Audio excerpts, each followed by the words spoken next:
Hey, last week we talked about, or in the last video we talked about the controllers that I like, that StayFix X6i, and I kind of went over how I designed that powered solar system and battery and charger and all that. So you can watch that on there if you'd like. But this time I'm just going to talk about kind of the fencing, how I set it up, what kind of fence I used, and all of that. I started with wood corner post, just drove them in the ground, and then used high tensile wire, 12.5 gauge, tied to those posts. I really like this type of insulator for those posts because you can just put a steeple in it and then run your wire through that. You can still move it around if you need to.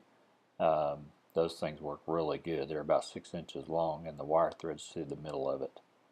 And so I run my outside fences with that high tensile wire, single wire. And then when you get ready to run your poly wire over it like this is, just wrap it around a couple times, and I hang my spooler right there on that high tensile wire. So that electrifies your poly wire.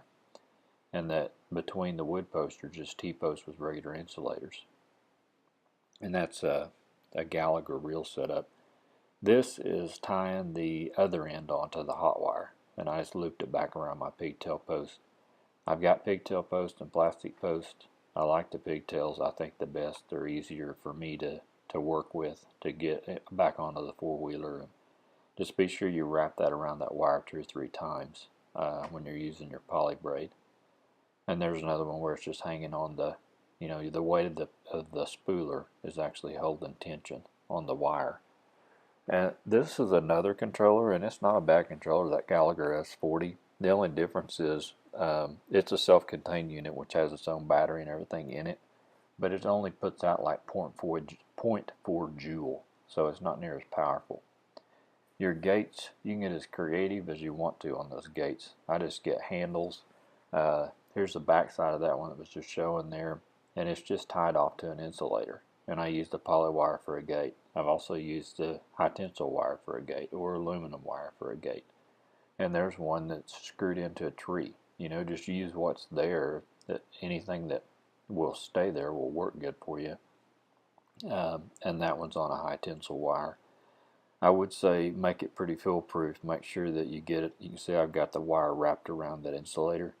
Make sure you get it to where whenever someone else goes through there that may not know too much about your setup and how to get it electrified, that they can't really make a mistake on that, because you want to be sure when that gate is actually closed that you've got power transferring there like you want to. And the other thing that's important about that is I like to electrify my gates from the handle side. So when I disconnect that handle, that gate's dead.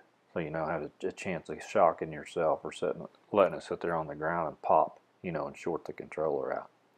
So just a little bit about how I did mine on my setup for the fencing and the temporary fence.